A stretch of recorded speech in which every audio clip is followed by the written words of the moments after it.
केंद्र सरकार के विकसित भारत संकल्प यात्रा कार्यक्रम के तहत जेमको स्थित शहीद भगत सिंह चौक में शनिवार को कैंप लगाया गया। इसमें health camp, soil health card, Aadhaar updation, PM Svanidhi योजना, पीएम उज्ज्वला योजना आदि के स्टॉल लगाए गए थे। बता दें कि सरकार द्वारा जिले में 16 दिसंबर से इसकी शुरुआत की गई है।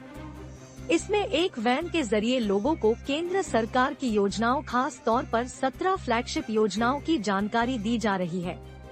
जमशेदपुर अधिसूचित क्षेत्र समिति के city mission manager Rakesh Kumar ने बताया कि केंद्र सरकार द्वारा संचालित योजनाओं का लाभ दिलाने के लिए यह कार्यक्रम का आयोजित किया जा रहा है। इस कैंप के जरिए पीएम उज्ज्वला योजना, आधार कार्ड, पीएम स्वनिधि योजना जैसी योजनाओं का लाभ लोगों को पहुंचने का प्रयास है। जिले में यह 2 पालियों में आयोजित किया जा रहा है। उन्होंने बताया कि यहां आकर लोग विभिन्न योजनाओं का लाभ ले सकते हैं।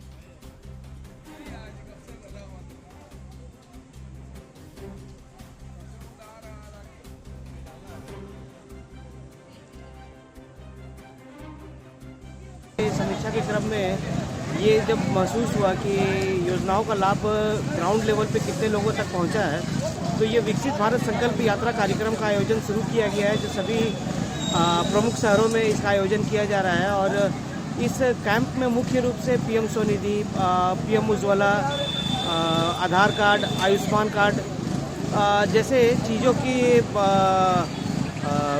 समीक्षा की जा रही है कि इनके पास में ये सारे कागज़ हैं कि नहीं, और अगर किसी के पास में किसी तरह का कागज़ नहीं है या सुधार की आवश्यकता है तो इस कार्यक्रम को आयोजित करने वाले कैंप में लोग आकर के निःशुल्क इसका फ़ायदा ले सकते हैं। यहाँ 5 योजनाओं पे हम लोग काम कर रहे हैं: पीएम उज्ज्वला योजना, पीएम स्वनिधि योजना, आधार अपडेशन, आयुष्मान कार्ड और फ्री मेडिकल कैंप। कितने लोग को लाभान्वित होंगे सर यहाँ पर?